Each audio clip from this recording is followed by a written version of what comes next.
Hello மக்களே, welcome back to another episode on Kop கருத்து podcast. ரொம்ப நாள் ஆகி போச்சு. எங்கடா உண்மையா ஷோ பண்றீங்களா இல்லையா? ஆஃப் சீசன்ல ஒண்ணுமே இல்லாம போயிட்டீங்க. மனுஷன் ஸ்லாட்டே வராம லிவர்பூல் ஃபுட்பால் கிளப்பே தூங்கிட்டு இருந்த பட்சத்துல மாதிரி நாங்களும் தூங்கிட்டோம். பார்த்தா மனுஷன் வந்து இன்டர்வியூலாம் கொடுத்துட்டாப்ல. ஸோ எனிவேஸ் அதை படுத்து ஒரு வீடியோ பண்ணலான்னு யோசிச்சுட்டு இருந்தோம். ஆனா இந்த கட்டாயத்தில், இந்த சமயத்தில், இந்த வாரத்தில் சேஷ் பிஸியா இருக்க காரணத்தினால அந்த அந்த ஒரு இன்டர்வியூக்கே வேற லெவல் நம்ம நம்ம ஆளு கண்டென்ட் குடுத்துருக்காப்ல அந்த இன்டர்வியூலயே. ஸோ அத பத்தின ஒரு ரியாக்ஷன் வந்து நெக்ஸ்ட் வீக் பண்ணலாம் சேஷ் வந்தோனேன்ட்டு. பட் அதுக்கு முன்னாடி வந்து எல்லாருமே கேட்டுட்டு இருக்கிறாங்க. வந்தாச்சு, அவரும் வந்துட்டாரு, புது டீம் வந்துட்டாங்க, பேக்ரவுண்ட் ஸ்டாஃப் எல்லாமே மாறிருச்சு, அது இது அப்படின்னு சொல்லிட்டு. பட் அதுக்கான டார்கெட்ஸ் யாரெல்லாம் வைப்போம்? நம்மள்ட்ட தான் ஏற்கனவே சூப்பர் டீம், நம்ம தான் மெகா டீம் அப்படின்னு சொல்லி பேசிட்டு இருக்காங்கல்ல. நம்மளுக்கு யார் வேணும்? அப்படின்னு எல்லாரும் கேட்டுட்டு இருக்காங்க. ஸோ ஹியர் வித் மீ இவ்வளவு நேரம் சைலண்டா உட்கார வச்சிருந்த ரோஹித் இருக்காப்ல. Welcome back Rohit. உன்னோட ஃபேன்ஸ் எல்லாம் கதறாங்க, ரோஹித் இல்லாம ஹாய். ஒரு எபிசோடா அப்படின்னு சொல்லி. அப்படிலாம் ஒண்ணும் இல்ல. நீங்க வேற தேவையில்லாம. அப்படிதான் ஹாய். வெளியே பேசிக்கிறாங்க. அதனால இன்னைக்கு வந்து இந்த எபிசோட வேற யாரோட பண்றது அப்படின்னு பார்த்தா உன்னைய தவிர வேற பெஸ்டான ஆளே கிடையாது இதுக்கு. But thank you. ரோஹித், அங்கிருந்து நம்ம ஆரம்பிச்சிடலாம். Slot has come. Early impressions of that interview. உனக்கு என்ன தெரியுது அந்த இன்டர்வியூ? ஒரு ஸ்மால் ஃபியூ வேர்ட்ஸ்ல உனக்கு என்ன தெரியுது அந்த இன்டர்வியூல? ஒரு ஒளி தெரியுது மொழி அப்படின்னு சொல்லி ஆரம்பிப்போம். அஹ் ஐ மீன் நான் கொஞ்சம் ஸ்லாட் பத்தி கொஞ்சம் தெரிஞ்சது. அண்ட் மெயினா வந்து அந்த எல்லாரும் கேட்டிருந்தாங்க, ஏன் இவ்வளோ கேப்? அனௌன்ஸ்மெண்ட் வந்து அது ஒரு வீடியோ வரல, ஒரு அனௌன்ஸ்மெண்ட் வீடியோ வரல, ஒரு இன்டர்வியூ வரலன்னு கேட்டப்ப he explained it clearly saying, இந்த மாரி ஒரு மேனேஜர் இவ்வளோ அச்சீவ் பண்ணிட்டு அவர் போயிருக்கப்ப ஃபேன்ஸுக்காக இருக்கட்டும், பிளேயர்ஸாக இருக்கட்டும், அவங்களுக்கு அந்த விட்ராயல் டைம், அந்த இன்ஃபர்மேஷனை ப்ராசஸ் பண்ணுறதுக்கு டைம் தேவை. So that was the best thing I should have done for Klopp and the fans அப்படின்னு சொல்லிட்டு, அதனால தான் நான் பிரேக் எடுத்திருந்தேன். யூரோப்ல தான் ஹி வாஸ் ஆன் ஹாலிடே, வேறு அதையும் மென்ஷன் பண்ணியிருந்தார். ஸோ முடிச்சிட்டு இப்போ வந்திருக்காங்க. அண்ட் அதை ஸ்பெசிஃபிக்காக பாயிண்ட் அவுட் பண்ணது, நான் இன்னைக்கு ஆரம்பிக்கிறேன்னு இல்லை, இவ்வளோ நாளாக ரிச்சர்ட் ஹியூஸ்ட பேசிட்டு இருக்கேன் அண்ட் பேக்ரவுண்ட் ஸ்டாஃப்டையும் பேசிட்டு இருக்கேன்னு he also mention that. So எல்லாம் போயிட்டு இருக்கு. So it looks very good. Plans, so பிளான்ஸ்ன்னு இல்லை, பட் என்னென்ன பண்ணணும், how he wants implement himself அந்த மாதிரி சொல்லி பாஸ்ட் பத்தி பேசி ஜென்ரலாக ஐ திங்க் நீங்க ஒரு வீடியோ போடுறப்ப I think you'll do better analysis. பேசிக்காக சொல்றப்ப he covered all cons, I mean all areas என்னென்ன அட்ரஸ் பண்ணணுமோ. And he did pretty well. நல்லா தான் இருந்தது. Everything was fine. எனக்கு ஒரே ஒரு ஆசை, அந்த யர்கன் கிளாப்க்கு எப்படி ப்ரெஸ் கான்ஃபரன்ஸ்ல கேட்டு நார்மல் ஒன்னு சொன்ன மாதிரி ஸ்லாட்டுக்கு ப்ரெஸ் கான்ஃபரன்ஸ்லேயே கேட்டு ஏதாச்சும் சொல்றா அந்த அந்த டாக்லைன் மாதிரி வரும்னு நினைச்சேன். பட் அந்த மாதிரி நடக்கல. But it all went well. ஏன்னா அது வந்து மிட் சீசன் நடந்துச்சுல்ல. So the announcement exactly. Had to be done in front of people. Exactly. இது ஸோ வந்து ஆஃப் ப்ரெஸ் சீசனுங்கிறதுனால. எல்லாம் கூப்பிட்டு. ஆமா. Exactly. So I think that will happen closer to the start of the season. But அந்த இன்டர்வியூல வந்து முக்கியமா நம்ம மனுஷன் வந்து ஒரே ஒரு கிளப்ப பத்தி ரிப்பீட்டடா திருப்பி திருப்பி திருப்பி சொல்லிட்டு இருந்தாப்ல. அந்த கிளப்பை நான் எய்ம் பண்றேன், அந்த கிளப் எப்படி பண்றாங்க பாரு, அவங்கள தான் நம்ம சேலஞ்ச் பண்ணும் அப்படின்னு சொல்லிட்டு. பட் இந்த வீடியோ பத்தி எக்ஸ்டென்சிவா நாங்க இன்னொரு எபிசோட் பண்றோம் சேஷ் வந்ததுக்கு அப்புறம். பட் இன்னையோட எபிசோட்ல வந்து நிறைய பேர் கேட்டிருக்காங்க ரோஹித். அதாவது we have a team, we have the players, we've let go many players, but we still have a solid enough team அப்படின்னு சொல்லி நம்ம சீசன் முடியும் போது சொல்லியிருந்தோம் எபிசோட் பண்ணும்போது. But the new manager has come in. அது எப்படி, என்ன ஃபார்மேஷன் ஆட போறாங்க, என்ன ஒன்றும் நமக்கு ஐடியா இல்லை. But it's gonna be more of a Klopp system அப்படிங்கிறதா வந்து இவர் நம்ம அப்பாயின்ட் பண்ணதுக்கான மூல காரணமா இருக்குது. ஏன்னா நம்ம அகாடமியிலிருந்து மெயின் ஃபர்ஸ்ட் டீம் வரைக்கும் ஒரே சிஸ்டம் ஃபாலோ பண்ணணும் அப்படிங்கிறதுக்காக இதை பண்ணதா பேச்சு. ஃபர்ஸ்ட்லி நான் கேட்கறது என்னன்னா, எனக்கு இந்த 4-3-3 போர் அடிச்சிருச்சு சொல்ல போனா. இது ஆடி ஓகே. ஆடி ஆடி எனக்கு போர் அடிச்சிருச்சு. As another fellow Liverpool supporter, உனக்கு அது எப்படி இருக்கு? இதையவே பார்த்து, அதாவது இட் ஒர்க் ஒண்டர்ஸ். ஒரு 3-4 வருஷத்துக்கு we were untouchable. அதெல்லாம் நான் இல்லைன்னு சொல்ல மாட்டேன். பட் எனக்கு ஒரு ஒரு சென்ஸ் ஆஃப் ஃபீலிங் அப்பப்போ தோணும், we are not adapting அப்படின்னு சொல்லிட்டு. மாடர்ன் கேம் அப்பப்போ மாறி மாறி போகுது. we are tactically it's becoming ஒரு எங்கேயோ போயிட்டு இருக்கு. But Yeah. we stuck to what we were doing and we were doing the same thing again and again and again because we had the players to do it. இப்போ Yeah. அப்படி இல்லை. So as a fellow Liverpool fan, உனக்கு என்ன தோணுது? இந்த system மாறும்னு தோணுதா, இல்ல அதே கண்டினியூ ஆகும்? What to you think slot will bring here? Okay. So எனக்கு ஐ திங்க் பர்சனல் சொல்லிட்டு அதுக்கப்புறம் எனக்கு I am very happy with 4-3-3. எனக்கு ரொம்ப பிடிச்சிருந்தது. It works really well. And the timing is really unique. ஏன்னா Pep Linders, he went to Leipzig. So on the first interview, he was talking about how 4-3-3 வந்து எப்படி it's 4-4-3 சொல்றேன், sorry 4-3-3, how it's easy for pressing இருக்கட்டும், or how it can out of position இருக்கட்டும், in position இருக்கும். அந்த full interview பார்க்கல, but the gist வந்து 4-3-3 is basically the best formation you can use. அது எங்கேருந்து வருதுன்னா வில்லியம் ஸ்பியர்மன், நம்ம data scientist at Liverpool, head of data, he created a pitch model, pitch control model. And the pitch control model, he tried various things, or 5v5 வச்சு 10v10 11v11 அந்த மாதிரி வச்சு the ideal formation எதுன்னு கண்டுபிடிச்சது 4-3-3. So the best formation to play as a team வந்து 4-3-3 தான், but doesn't mean every team will use that. So அது வந்து பேசிக் செட் பண்ணிடுறேன். அண்ட் இங்க வரப்ப Edwards has a fetish with 4-2-3-1 வேணா சொல்லலாம். Klopp played a 4-2-3-1 at Dortmund. Slot plays a 4-2-3-1 So played a do 4-2-3-1. you think we moved away from 4-2-3-1 just because Coutinho left? Probably. There is a good chance. And that was around the same time Spearman came in. I think 16-17 or 17-18. So நம்ம அந்த change பார்த்ததும் Spearman வந்ததும் I think was around the same time. So அது ஒரு big இன்ஃப்ளூன்ஸாக இருந்தது நான் feel பண்ணுறேன். அதனால தான் அந்த ப்ரீகர்சர் மாரி I explain about William Spearman speech control model. So இப்போ ஸ்லாட் வந்து I also feel he'll come and start off with 4-2-3-1 immediate. ஏன்னா அதுதான் he is very familiar with. That is his go to formation. ஷுட்டிங்கிறியா வில்லுங்கிறியா? There's a difference. ஷுட்டின்னு நான் சொல்ல முடியாது, ஹி ப்ராபப்லி வில்னு வேணா நான் சொல்லுவேன். ஷுட்டிங்கிறது it will probably be Edwards and Spearman's decision. Rohit இது ஒரு நான் உன்னை ஏன் ஸ்டாப் பண்றேன்னா, சாரி, எல்லாமே எட்வர்ட்ஸ் பண்ணா then what's the point of ஸ்லாட்ங்கிறது எனக்கு அப்பப்போ தோணுது. எது எடுத்தாலும் வந்து நான் எட்வர்ட்ஸ் போய் கேட்டுறேன், எங்க அப்பா அம்மா ஸ்கூல் விட போறாங்க, போய் அப்பாவை கேட்டு வர மாதிரி ஒவ்வொன்றுக்கும் போனா then what will he be allow to do? That is exactly the difference between a manager and a head coach. நீங்க கேட்டது I'm really happy. ஏன்னா இப்போ slot மேனேஜருங்கிறப்ப you have much more responsibilities than as a head coach. I think ஸ்லாட்டோட இன்டர்வியூலயோ somewhere else நான் படிச்சிருந்தேன், head coach primarily focuses on only the team and he only works with the players. And the above staff தான் they have to work with the club, the players and the managers. அவங்க தான் they do the connecting the dots மாரி. So இப்போ எப்படி சொல்றது, data scientist William Spearman, he decides how the team plays. ஏன்னா அந்த data model வச்சு அந்த மாதிரி கிரியேட் பண்ணி how the team will play. Players, அந்த பிளேயர்ஸுக்கு தகுந்த மாதிரி தான் நம்ம டீம் வாங்க முடியும். ஐ மீன் இந்த டீமுக்கு தகுந்த மாதிரி தான் பிளேயர்ஸ் வாங்க முடியும், இந்த ஸ்டைல் ஆஃப் பிளே வச்சு. ஸோ ஹூ டிசைட்ஸ் தட்ங்கிறப்ப it has to be the top லெவல்ல. சரி, இப்போ அப்போ do you think the play has already been decided? இப்போ ஸ்லாட் இன்டர்வியூ பண்ணும்போது தம்பி நீ இந்த ஃபார்மேஷன் மட்டும் தான் யூஸ் பண்ணணும், இந்த பிளேயர்ஸ் வச்சு இப்படி மட்டும் தான் விளையாடணும்னு சொல்லி கூட்டு வந்திருப்பாங்கன்னு தோணுதா?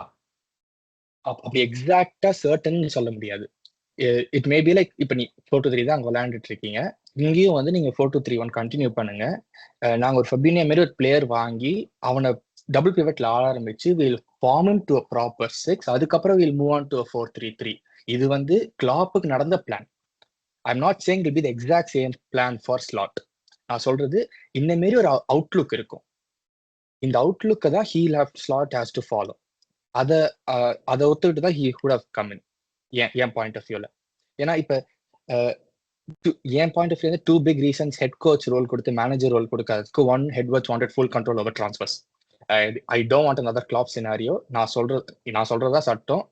nothing goes beyond me. no one has a veto. அந்த மாதிரி no one in the manager doesn't have a veto. Second வந்து it's about how the club is being run at an extended level. ஏன்னா இப்போ Edwards வந்ததுக்கு அப்புறம் he has to also manage the feeder club. So I think Pedro Marquez right now. So Pedro Marquez will manage more of player எப்படி சொல்றது, buying players for the feeder club, அதுக்கப்புறம் developing them and then bringing them there. So என் point of வியூல இருந்து it's being run at a higher level than we were used to at one point in time. இப்போ 2 club manage பண்ணும். So இப்போ நீங்க சொல்லியிருந்தீங்களா first from the bottom ranks academy lende we are playing one type of system, one type of style of playing grappa. You need to make that consistent. You need to have it the same way. So if 4-2-3-1, if there were a lot of rumors saying Amorim's main reason was because of the style of the formation. I personally don't think so. We have been scouting Amorim since 2021. I think Edwards இருந்த டைம்லேருந்து we been scouting நினைக்கிறேன். So there are probably other reasons which we don't know, but நீங்க சொன்னது it's also one good reason, அது நான் இல்லைன்னு சொல்லல. So I think it comes to how the club is being run rather than what Slot demands or Slot wants to play அப்படின்னு நான் நினைக்கிறேன். So to conclude this, we'll probably start with the 4-2-3-1 and move on to a 4-3-3 towards the end, come back to 4-3-3, or there's completely different plan laid out for Slot. But yeah, let's say we start off with 4-2-3-1. அங்கிருந்து நம்ம ஆரம்பிப்போம். How do you think the team will play? What are you expecting? Okay, so in person பார்த்தா it's a much better compared to what Klopp நமக்கு இருந்தது. ஏன்னா Klopp வந்து put the ball up front, win the duels in midfield, go forward. இது அந்த மாதிரி கிடையாது. It's very structured. ஒரு டிசர்பி ஒரு பெப் மாரி ஃபர்ஸ்ட் ஃபேஸ் பில்டப். நாகல்ஸ்மன் ஒரு கோட் இருக்கு, my structure is 2 defenders plus 3 compact midfielders அப்படின்னு. This allows us to counter press with short distance between the players. I prefer the opposition having to switch the wings for counters because it gives us time and is less direct. So இதுதான் நாகல்ஸ்மனோட code ஒரு இன்டர்வியூல சொன்னது. It is very similar to Slot, almost same தான். So 2-3-2-3 buildup பண்ணுவாங்க, or 2-4-2-3 buildup பண்ணுவாங்க. Main reason வந்து midfield overload பண்ணும். So full backs வந்து வித் ப்ரொவைட் பண்ணுவாங்க, அண்ட் விங்கர்ஸ் வந்து they'll come in and they'll be able to rotate amongst the forwards. He is also capable of playing direct football. நல்லா டக்குன்னு டேரக்டாக விளையாடுறதுக்கும் he can do that. And overlapping full பேக்ஸ்ன்னு சொன்னப்போ the main reason வந்து crosses பைலைன்லேருந்து, and ஒரு 4 zonesன்னு சொல்லியிருப்பாங்க கோச்சஸ் ஆஃப் பார்சலோனா. அந்த 4 zonesலேருந்து கிராசஸ் அண்ட் மோஸ்ட்லி வந்து to be cut backs. Zone 14 and Zone 17க்கு the D box and right before the D box, அந்த 2 boxes மாரி. Slotted principles வந்து overloading midfieldனு சொன்னால, it's always about numerical superiority over the opposition. அந்த ஸ்பேஸ்ல you have 2 players, I'll have 3 players. You have 3, I'll have 4. So the numerical advantage வச்சு தான் he builds the team or gets away from the situations or moves further forward அப்படின்னு. And இது நான் ஒன்று படிச்சிருந்தேன், he only likes one player on both the flanks அப்படின்னு. It's very Pep type. இப்போ ஒரு விங்ல right back இருந்தா the winger has to stuck in, அந்த full flank will be for the right back. இப்போ லெஃப்ட் விங்கர் அங்க இருந்தா left back has to tuck in and it will only be for the left winger. So இது வந்து it's something resonated with me with Pep. இது நான் பார்க்கல, I read it online, so that is kind of interesting. And I think he also said in a few interviews, Liverpool to முன்னாடி, I really like watching City, how they play and how how Pep Guardiola implements the system அந்த மாதிரிலாம். So அதுதான். And மொத்தம் இனிமேல் வந்து பின்னாடியில இருந்து 1000 pass போட்டா முன்னாடி போவோம் ஓரளவுக்கு. எஸ், அப்பா டாமி, சரி ரைட். ஒரு But will the progression be fast or not? Remember நம்ம வந்து அமோரிமையும் அலோன்சோவையும் கம்பேர் பண்ணும்போது ஒரு டேட்டா சார்ட் பார்த்தோம், number of passes per progression அப்படின்னு சொல்லிட்டு. அது வந்து how do you think Slot will do? நம்ம அந்த ப்ரோக்ரஷன் ஃபாஸ்டா இருக்குமா, இல்ல வெரி ஸ்லோ பில்டப், எல்லா பிளேயர்ஸ் அந்த பொசிஷன்ல போய் நின்னதுக்கு அப்புறம் ஃபைனல் தேர்ட்ல போயிட்டு then we will do what we need to do? உனக்கு பார்த்ததுல எப்படி தெரிஞ்சது? he has both. அதான் சொல்றேன், டைரக்டாவும் விளையாட தெரியும், லைக் கிளாப் ஃபுட்பால் மாதிரி ஒன் பாஸ் கோல் அந்த மாதிரி விளையாட தெரியும். இல்லனா ஸ்லோவா பில்டப் பண்ணி ஒன் பாஸோட நிப்பாட்டு, கோல் எல்லாம் கஷ்டம் தான். நம்மளோட நம்பர் 9 வச்சுக்கிட்டு ஒன் பாஸ் நிப்பாட்டு. நீங்க இத போன வாட்டி நான் சொல்லப்ப எல்லாம் அடிச்சீங்க, அத சொல்லக்கூடாது காபிள் இருந்தேன், இப்ப நீங்க சொல்றீங்க. So he is capable of both. I think the situations, the player temperaments பொறுத்து, type of players அது பொறுத்து தான் we have to decide. But நான் பார்த்த வரைக்கும் he has done both. So அதில் எனக்கு அந்த எந்த ஒரு சொல்ல. ஒரு லாஸ்ட் ஃபியூ பாயிண்ட்ஸ் இன் பொசிஷனுக்கு ஒரு பெரிய மிஸ்கன்செப்ஷன் வந்து லெஃப்ட் விங்கர் வந்து ஒரு டச் லைன் விங்கர் அப்படி இல்லை. ஏன்னா 2022-23 சீசன்ல லூயிஸ் சினிஸ்டேரா விளையாண்டப்ப it was a touch line winger. ஆனால் இந்த போன சீசன் வந்து he change it. Left winger வந்து he plays narrowly, left cam மாரி, அண்ட் த லெஃப்ட் பேக் வந்து he'll be providing the width. Right wing வந்து ஹி இஸ் 1v1 ஸ்பெஷலிஸ்ட். அந்த carry பண்றதா இருக்கட்டும், கோல் ஸ்கோரிங் ஆப்பர்ச்சுனிட்டிஸ் கிரியேட் பண்றதா இருக்கட்டும், இது அப்புறமா வருவோம். நீ எங்க வர எனக்கு தெரியுது. நம்ம இருக்கிற மெயின் ரைட் விங்கர் 1-on-1 டியூவல்ல ரொம்ப கஷ்டம். பால So, தூக்கி போட்டு அதுக்குதான் ஓடினா தான் ஓடுவாரு. சொல்லு நீ கண்டினியூ பண்ணு. ஸோ இன் பர்சன் முடிஞ்சிருச்சு. இப்ப நீங்க சொன்னீங்கல்ல, எனக்கு அது வந்து எல்லாருக்கும் இப்ப தெரிஞ்சிடணும். நீங்க பாயிண்ட் அவுட் பண்ணது எனக்கு ரொம்ப பிடிச்சது. ஏன்னா இதை வச்சு தான் how Slot will implement at லிவர்பூல்ங்கிறது அடுத்தது பேசுறது. So I'm glad you brought it up. So எல்லாரும் அதை ஞாபகம் வச்சுக்கலாம். ரைட் விங்கருக்கும் லெஃப்ட் விங்கருக்கும் டிஃபரன்ஸ் இருக்கு. இல்ல but to touch on that point, நம்மளுடைய right winger is a goal scoring machine, is not a touch line winger. அதை வந்து நம்ம மணிக்கு முறை சொல்லியிருக்கோம். டார்வின் நூனியஸை வாங்கினதுல இருந்து Salah has taken a different role, but he's done that role. நம்ம அதெல்லாம் இல்லன்னு நம்ம குறை சொல்ல முடியாது. he set up so many goals, but நம்மளுடைய ஆளு வழக்கம் போல சிக்ஸ் அடிச்சு ஆமா அது வந்து தடுத்து விட்டாப்ல. But how do you think it will be for Salah இப்போ? அதாவது சாலா நீ எந்த மேனேஜரை கூட்டிட்டு வந்தாலும் நானாத்தான் இருப்பேன் அப்படிங்கிற பிளேயர் தான் சாலா. அது வந்து he doesn't shy away from any big name. யார் பிக் நேம் மேனேஜரா இருந்தாலும் ஐயோ அவர் சொல்றபடி நான் கேட்டு நடப்பேங்கிற பிளேயர்லாம் கிடையாது. ஓகேவா? லாஸ்ட் என்ன நடந்துச்சுன்னு கூட நம்ம பார்த்தோம். வெஸ்ட் ஹாம் கேம் என்ன நடந்துச்சுன்னு கூட உலகமே பார்த்துச்சு. So how will that relationship between, அப்போ இப்ப எனக்கு என்னோட ரைட் விங்கர்னா இப்படி தாண்ட ஆடணும் அப்படின்னு ஒரு மனுஷன் சொல்றாரு. நான் அப்படி ஆட மாட்டேன்டா, நான் உள்ள வந்தாண்டா நிப்பேன் அப்படின்னு பிளேயர் சொல்றான். So how to you think that will work out? And as far as left wing is concerned, okay, right wing சொல்லி நான் லெஃப்ட் விங்க்கு ஒரு கானண்ட்ரம் சொல்றேன். அப்புறம் அதுக்கெல்லாம் நான் ஒரு பாட் வச்சிருக்கேன். நீங்க அந்த கொஸ்டினுக்கு வரதுக்கு முன்னாடி அந்த பாட்டை நீங்க ஸ்கிப் பண்ணிட்டீங்க. நான் வந்துட்டு அதுக்கப்புறம் வரலாமா? அவுட் ஆஃப் கொஸ்டின் லைட்டா கவர் பண்ணிடுறேன். ஸோ ஐ திங்க் நீங்க அந்த ராகுல் அவங்களோட பண்ண வீடியோல யூ மென்ஷன் இட், நிறைய டாக்டிக்கல் ஃபிளாஸ்லாம் இருக்குன்னு 100% அக்ரி. நிறைய பிரச்சனை இருக்கு, எவ்வளவோ பிரச்சனை இருக்கு. பட் எனக்கு ஒரு பெரிய இது என்னன்னா, இவ்வளவு ஆப்வியஸான flaws I don't think we would overlooked it that easily. So player ப்ரொஃபைல்னால இம்ப்ரூவ் ஆகலாம், இல்லைன்னா ஸ்குவாட்னால இம்ப்ரூவ் ஆகலாம். ஸோ அதெல்லாம் இருக்கிறப்ப அவ்வளோ கிளாரிங்கா இருக்குன்னா அவ்வளோ ஈஸியா we want up looked over it. அது மென்ஷன் பண்ணிடுறேன். அண்ட் ஹை இன்டென்ஸா ப்ரெஸ் பண்ணுவாங்க. ஏன்னா டைம் அண்ட் ஸ்பேஸ் பிளேயர்ஸுக்கு கொடுக்கலன்னா it causes errors and turnovers கிடைக்கும். அந்த நீங்க ஈஸிலி ஸ்கோர் கோல். இதுதான் வந்து கிளாப்போட ஐடியாலஜி. இங்க வந்து is it coordinated press or is it chaotic press? ஞாபகம் இருக்கா? when Adam Lallana was playing, it was chaotic press. Coordinated press எல்லாம் இல்ல. லலானா ஓடுவான், மத்தவங்க எல்லாரும் ஓடுவாங்க, எல்லாரும் ஓடணும். அதுக்கப்புறம் it gradually moved on to moving a player to one side of the pitch. ரெண்டு டச் லைனை யூஸ் பண்ணிட்டோம், அப்புறம் கோஆர்டினேட்டரா பிரஸ் பண்ணோம். So how is it exactly? Yes, ரெண்டும் இருக்கு. சோ இனிஷியலா பால் யூஸ் பண்ணோம்னா பால் ஓரியன்டட் பிரஸ், இமீடியட்டா போய் நான் பாலை வின் பண்ணும் அப்படிங்கிறது. அட் த சேம் டைம் ஒரு பாயிண்ட்டுக்கு அப்புறம் they drop back to 4-4-2, compact 4-4-2 போயிட்டு they wait for the chances. அவங்க ரெண்டும் பண்ணுவாங்க. அண்ட் நிறைய பேர் சொல்லியிருந்தாங்க once again they do zonal marking. It's not man marking, it's more of zonal oriented man marking வேணா சொல்லலாம். so the compact zone வச்சு அட்லாண்டா மாதிரி கிடையாது.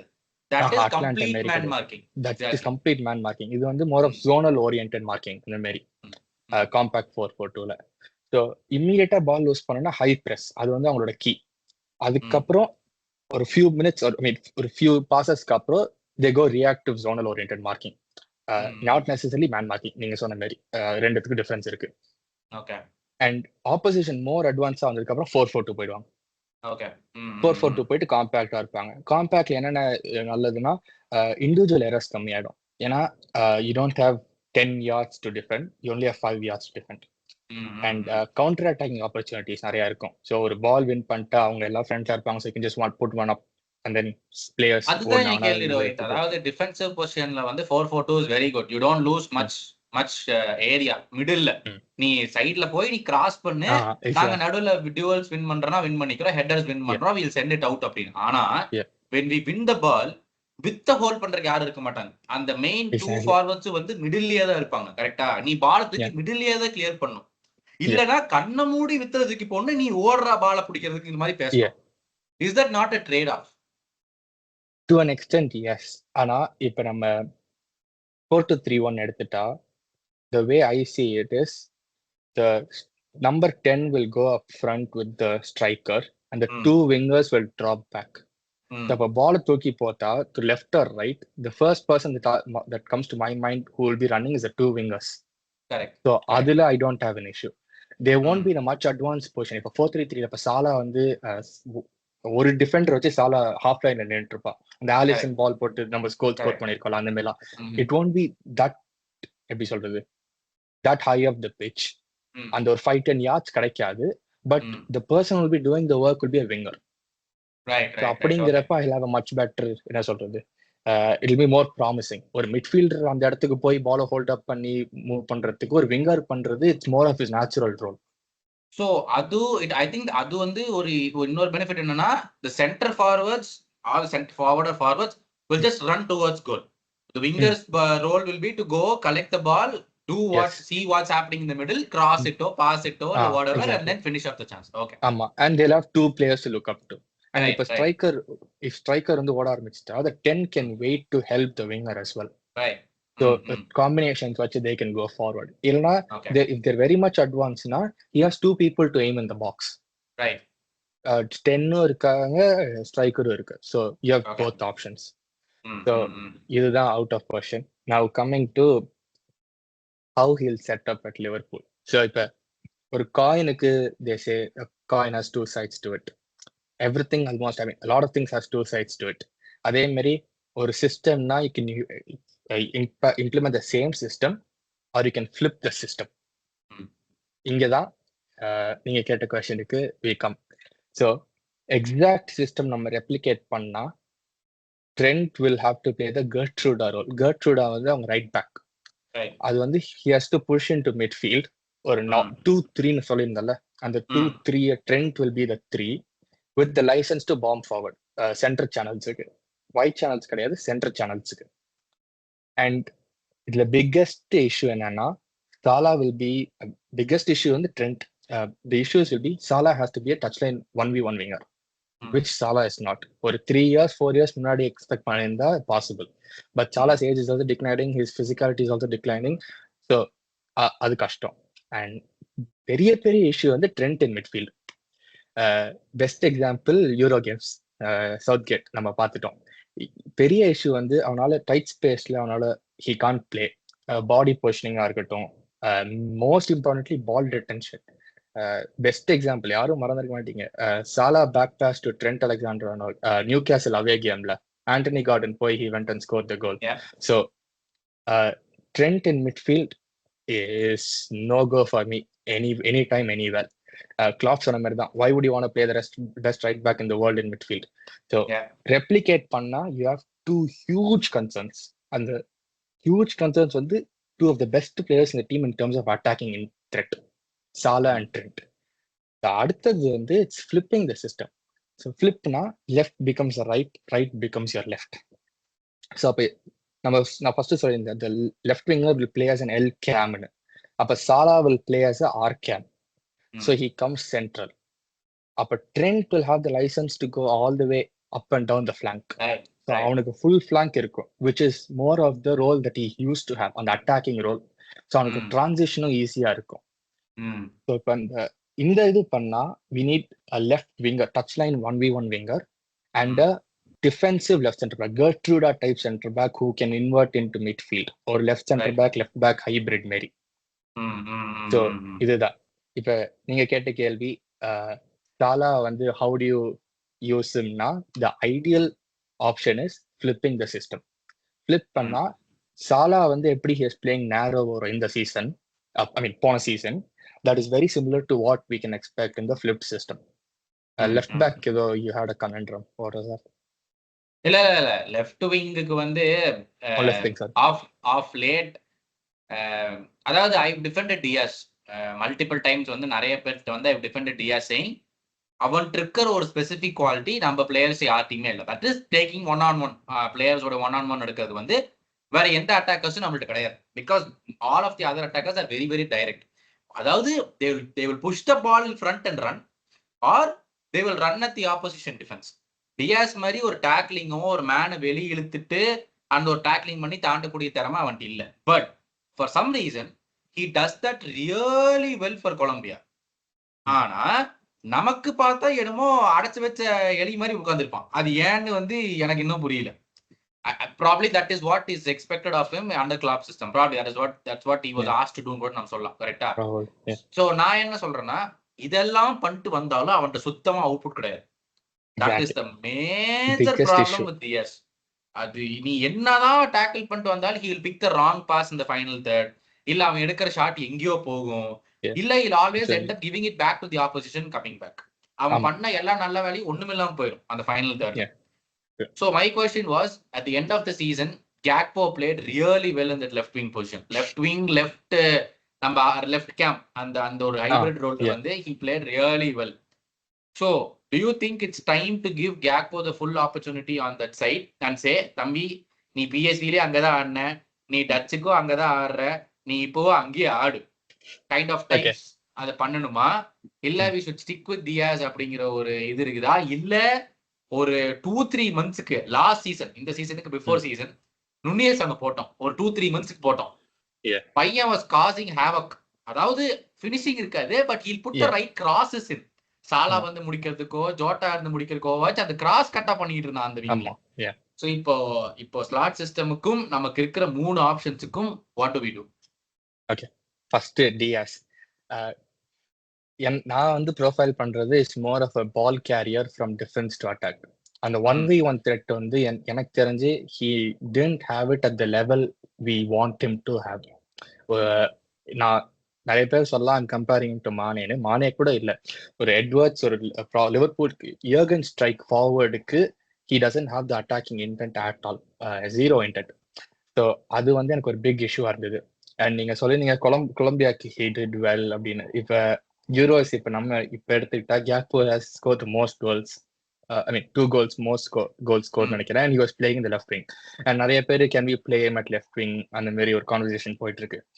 the biggest issue I have is international games or international tournaments வந்து it is completely different ball game to the league. intensity இருக்கட்டும், the pace at which it's being played, or even the quality of the game ரொம்ப டிராஸ்டிக்கா different. ஏன்னா இப்ப நான் வந்து சின்ன example தரேன். Lukaku has 85 goals for Belgium. He'll probably finish with more than 100 goals. That is not an exact you can't make the exact comparison to a league. அதுதான் நான் சொல்ல வருது. அண்ட் நீங்க இப்ப எல்லா Gakpo கோல் எடுத்து பார்த்திருந்தா it would have been in transition. நம்ம டிரான்சிஷன்ல விளையாண்டா Gakpo is a good player, but not as an overall player. இன்னொன்னு நம்ம முன்னாடி பேசியிருக்கோம்னு நினைக்கிறேன், லெஃப்ட் விங்கர்ஸ்க்கு யூ நீட் 1v1 எபிலிட்டி. Gakpoக்கு அது it's almost zero. Every single goal or every single chance creation has been cut in பண்ணி he scores. இப்போ நான் ஒரு ரைட் பேக்கா இருந்தேன்னா the first Gakpo பால் இருந்தா the first thing I'll do is shift inside. ஏன்னா எனக்கு தெரியும் அவனால அங்க போய் அவனால எதுவும் கிரியேட் பண்ண முடியாது. I have the pace to get there. So அப்படிங்கிறப்ப 1v1 எபிலிட்டி இல்லைங்கிறப்ப அண்ட் ஸ்லாட்டோட லெஃப்ட் விங்கருக்கு வந்து 1v1 எபிலிட்டி தான் கீங்கிறப்ப I don't see that. And Diaz வந்து I think he has to be sold at this point. இதுக்கப்புறம் it's difficult for him to cope up with the levels, and he's just not a forward we need at this moment. Attacking intent illa, so அது இல்லங்கிறப்ப I don't see why the Diaz has to go. Nunez left wing வந்து I think it was more about அந்த மெயினா நான் பார்த்த வரைக்கும் இந்த Arsenal game அவே கேம்ல we played him there, Ben White against இந்த FA Cup some cup gameல 4-3-3ல அங்க போட்டா இட்ஸ் ஃபைன், மேபி 4-2-3-1ல I don't see it working. ஏன்னா பென்ஃபிகால விளையாண்டது as a lone striker or 4-4-2ல அந்த ஸ்ட்ரைக்கர் செகண்ட் ஸ்ட்ரைக்கரா விளையாண்டான். so he didn't play as an out and out winger. so அதனால he has the abilities to roam in the left space but not play as a proper winger. Yeah, so, but considering all of this ஒரு அரை மணி நேரம் மொக்க போட்டுட்டு அப்புறம் இந்த explain பண்ண systems எல்லாத்துலயுமே if we want to take the next step, அதாவது we have to take the next step. There are many players who are going into the twilights of their career, or at least two specific players in Van Dijk and with Salah. We don't know for next 2 years அப்புறமே 2 years னு சொல்லலாம், 2 years அப்புறமே என்ன நடக்கும் நமக்கு தெரியாது. we are can we call this a transition phase, official transition phase, or firstly நம்ம transfers போறதுக்கு முன்னாடி where are we as a football club with the new manager and with the players that we have? In terms of our achievements or requirements, in terms of going forward, இப்ப இருந்து going forward அடுத்ததுல நம்ம எங்க இருக்கிறோம், இருக்கிற players வச்சிருக்கோம், புது மேனேஜரை கொண்டு வந்திருக்கோம். நம்மளுடைய ஐடியலிஸ்டிக் எய்ம் என்னவா இருக்கணும், இந்த ஒரு சீசனுக்கோ நெக்ஸ்ட் 2 சீசன்ஸ்க்கோ என்ன இருக்கணும், எங்க போகணும்? ஓகே, ஐ திங்க் ஒரு ப்ராசஸ்னு ஒரு பெரிய வேர்டு ஒரு 2-3 வருஷமா சுத்திட்டு இருக்கு. So will use the same word. இப்போ நம்ம ப்ராசஸ்னு நம்ம எடுத்து பார்த்தா we are about 75% in the process. We have finished 75% of what's required for the process. ஒரு 20-25% தான் ரிமைனிங் என்னை பொறுத்த வரைக்கும். அண்ட் நெக்ஸ்ட் சீசனுக்கு ரெக்குவயர்மெண்ட்ஸ் கேட்டால் obviously top 4, idealistically third, but top 4 I'll be happy with that. And Champions லீக்ல ஒரு decent run. எனக்கு வந்து I'm not too much worried about the Carabao Cup. ஏன்னா the two things I expect in a new manager வந்து scalability and adaptability. Scalabilityங்கிறது how much you can eke out of the players. இப்போ வந்து ஒரு ஃபேனார்ட்ல ஒரு normal டீம்ல he's able to get that much. அவங்க league challenge பண்ணி ஜெயிச்சு செகண்ட் லீக் சேலஞ்ச் பண்ணிட்டு இருந்தாங்க போன சீசன். அப்போ how much you can do with the likes of Mo, Trent, Virgil, Alisson அந்த மாதிரிங்கிறப்ப it has to be much better. Adaptabilityங்கிறது how you come into the league. First கேம்ல ஆரம்பிச்சு என்னென்ன சேஞ்சஸ் இருக்கட்டும், how you adapt the formation இருக்கட்டும், style of player இருக்கட்டும். இப்போ நிறைய criticism இருந்த ஆஞ்சுக்கு நான் இப்படிதான் விளையாடுவேன் அப்படின்னு he stuck to the same thing, which is good. But at the same time, you should also learn and change few things. And at the end of the day, if there are cracks over your system, you have to fix it. So அப்படிங்கிறப்ப adaptability ரொம்ப முக்கியம். So என் first season வந்து I completely give it to him saying எனக்கு top 4 வாங்கி கொடுத்துரு, champions league ஒரு descent run, and எனக்கு full பேசிக் ஸ்குவாடுக்கு வந்து 100% ட்ரில்டுன்னு இருக்கணும். அப்பா நெக்ஸ்ட் சீசன் ப்ரீ சீசன் போனா I want every single player to know எந்த செகண்ட்ல எங்க நிக்கணும், எந்த பொசிஷன் என்ன பாஸ் பண்ணணும், ஃபிங்கர் டிப்ஸ். லைக் நம்ம பெஸ்ட் ஒரு டாப் டீம் எப்படி விளையாடுமோ I want them to be at that level. எல்லாம் நெயில் டவுன் ப்ராப்பர்லி 1 by 1 எல்லாம் தெரிஞ்சிருக்கணும். So top 4 and good Champions League run and properly nail down all the concepts. அதுதான் will be the requirements. Yeah, I think that's what we need to expect இந்த சீசனே. எடுத்த உடனே premier league challenge பண்ணுவோமா அப்படின்னு கேட்டா டேய் சும்மா இருங்கடா, அவனுங்க ரெண்டு பேரும் second season obviously yes. Slot or second season 100% yes, but first season வந்து it's too early. You can't ask that. அதாவது இந்த பிளேயர்ஸ்க்கு என்ன பண்ணணும்னு புரிஞ்சிருக்கு. At least I give it to him if he has a full pre-season. இப்போ வந்து we got in McAllister, Szoboszlai, we got in Endo, எல்லாருமே ஒரு full pre-season இருந்துச்சு அந்த மூணு பிளேயர்ஸ்க்கும். Ideally that's why I'm still having hope on Gravenberch. அதாவது அந்த பையன் ஒன்றும் பண்ண மாட்டேங்கிறான். எனக்கு பேட் வேர்ட்ஸ் வருது வாயில, but I'm giving it to him because it takes time for someone who sat on the bench for a year, who's not been used at a point in his career where he needs to play. 21-22 ஏஜ்ல வந்து பெஞ்ச்லயே ஒரு வருஷம் ஃபுல்லா உட்கார்ந்து இருந்தான் அப்படின்னா it will mentally சரி physically சரி it will take a lot out of that player. அப்படி இருக்கிற பிளேயரை கொண்டாந்துட்டு இவ்வளோ ஹை இன்டென்சிட்டி பிரஸிங் சிஸ்டம்ல வந்து தம்பி நீ அங்க போய் நில்லு, தம்பி நீ இங்க போய் நில்லுன்னா அவனுக்கு கண்டுபிடிக்கிறதுக்கே 6 மாசம் ஆயிருக்கும். And he has no pre-season to him as well. So அதனாலதான் I'm still willing to give that chance for Gravenberch until okay maybe if slot comes in something might change அப்படிங்கிற ஒரு கான்செப்ட் இருக்குது. And that's why I said இப்போ இவனுங்க எல்லாம் euros போயிட்டானுங்க, அவனுங்க எல்லாம் வந்து கோப்பா அமெரிக்கா போயிட்டானுங்க. எனக்கு தெரிஞ்சு சாலா மட்டும்தான் திரும்பி வந்துருவான் அந்த pre-season ஸ்டார்ட்க்கு அப்புறம். சாலா and Endo might also go for Olympics. அது வேற பேசிட்டு இருக்காங்களா? ஆமா. ஐயோ அவனுங்க எல்லாம் விடவே கூடாது, அதெல்லாம் போய் என்னது கிளிக்கிறானுங்க அவனுங்க ஒலிம்பிக்ஸ்ல. சோ the thing is இவங்களுக்கு ஸ்லாட்டுக்கு எதுவுமே இல்ல. அதாவது ஜூலை 15 யூரோஸ் முடியும், July 30th they'll usually get 2 weeks off. So July 30th till August 1st தான் players will return and the season starts August 20th, August 19 or something. It makes absolutely no sense to like expect these players to do everything in 2 weeks. கரெக்டா? So அதனால வந்து இந்த சீசனுக்கு expectations கம்மியா இருக்கணும். But coming to the main docking point, transfers இப்ப நம்ம எப்படி டீம் விளையாடணுமா இல்ல எப்படி டீம் விளையாடும் அப்படின்னு நம்ம சொல்லியிருக்கோம். அப்படி இருந்துச்சுன்னா எந்தெந்த பொசிஷன்ஸை ஃபர்ஸ்ட் நம்ம வந்து should we be looking to target for new players or should we need betterment for the players that we have? அந்த மாதிரி எந்தெந்த பொசிஷன்ஸ்ல ஃபர்ஸ்ட் ஒரு பெரிய ஹை ரிஸ்க்ல இருந்து லோ ரிஸ்க் வா. ஹை ரிஸ்க்ல என்ன இருக்கு, லைக் புது பிளேயர்ஸ் வாங்கணுங்கிற ஹை ரிஸ்க்ல இருந்து இது அப்புறம் பார்த்துக்கலாம்ப்பா அப்படிங்கிற மாதிரி. So transfers-னு வரப்ப before I go to the players I'll have to mention this. Ian Graham, he used to work at Liverpool. அதுக்கப்புறம் he went and started Ludonautics. ஒரு கான்ஃபரன்ஸ்ல he said replacing the 30th percentile player in your squad with the 70th percentile player gains you roughly 0.08 goal difference per game. And that equates to roughly 2 points per season. Wow Ah, wow so okay ஒரு இல்ல 30th அது percentile அதை player, வந்து explain பண்ண எனக்கு புரிஞ்சுது but நீ தெளிவா yeah, எக்ஸ்பிளைன் பண்ணு what exactly, is replacing a 30th percentile player with the 70th percentile player exactly. So இப்போ வந்து let's say we have an average center back, no mentioning names, randomா center backனு சொல்றேன். ஒரு average center back இருக்கிறப்ப he is at the 30th percentile in the broad spectrum center backs that are playing at the current form. இப்போ வந்து மார்க்கெட்ல there is a better center back than who we have, but he is not the top high level center back.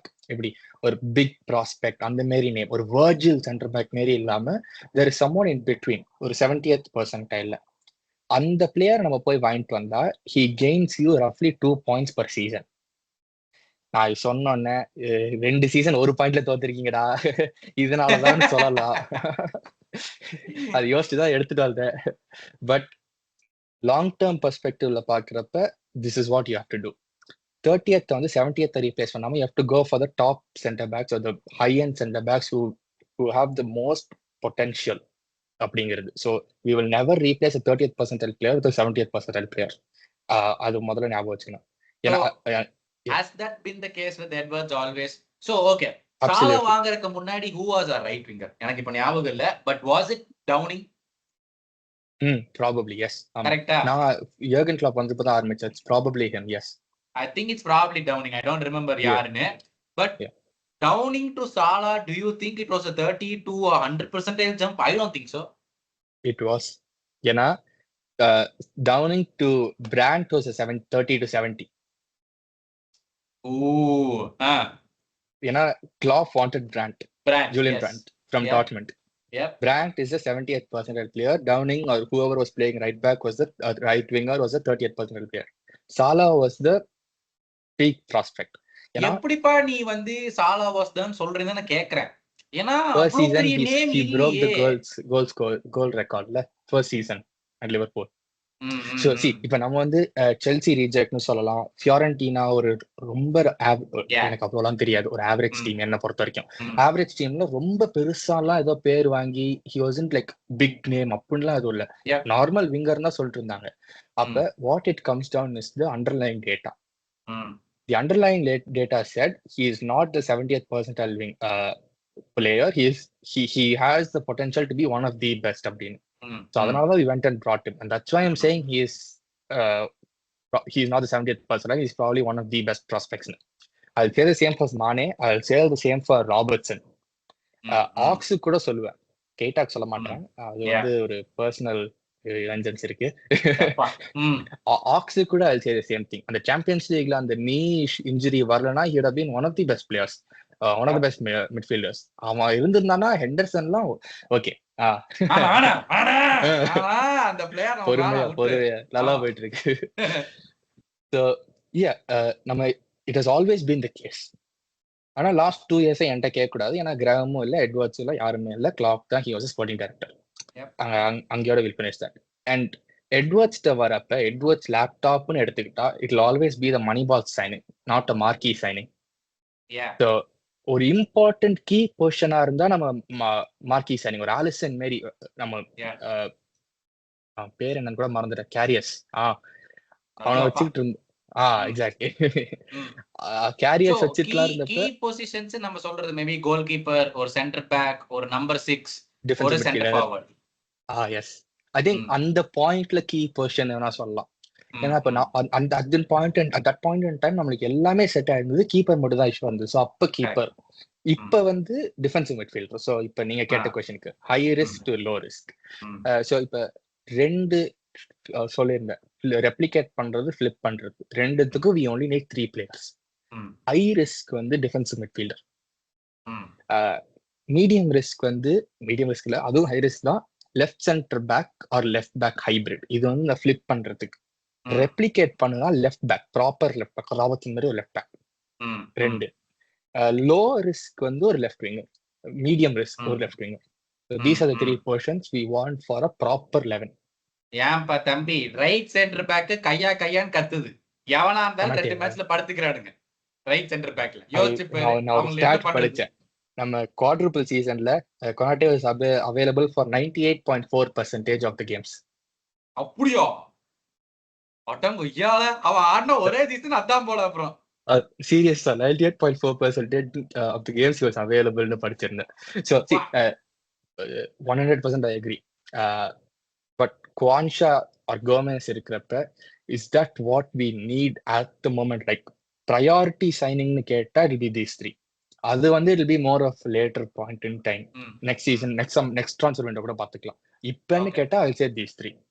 சரிப்பா, coming down to number 6, அதான் high கிரிட்டிக்கல்னு எடுத்துக்கலாம். எனக்கு ஒன்று இருக்கிற கேள்வி, இதை நான் வந்து ஒரு ஸ்பெசிபிக் எபிசோடா வேற சேனல்ல பண்ணலான் இருந்தேன். பட் ஒரு ஃபியூ வேர்ட்ஸ்ல நம்பர் 6 இல்ல. லோன் நம்பர் 6ங்கிற ஒரு மார்க்கெட்ல எழுதி வச்சிருந்தேன். ஐ வாஸ் ரைட்டிங் சம்திங் வீஃபர் பத்தி ஒன்னு எழுதிட்டு இருந்தேன். மேக்ஸ் வைஃபர் தான் அவன் பேரு. மேட்ச் வீஃபர். நான் வீஃபர்னு சொல்லிட்டு இருப்பேன். இல்ல பட் நீங்க क्वेश्चन முடிங்க. எனக்கு அந்த இப்ப இருக்கிற ஒரு ஃபுட்பாலிங் ஆஸ்பெக்ட்ல வந்து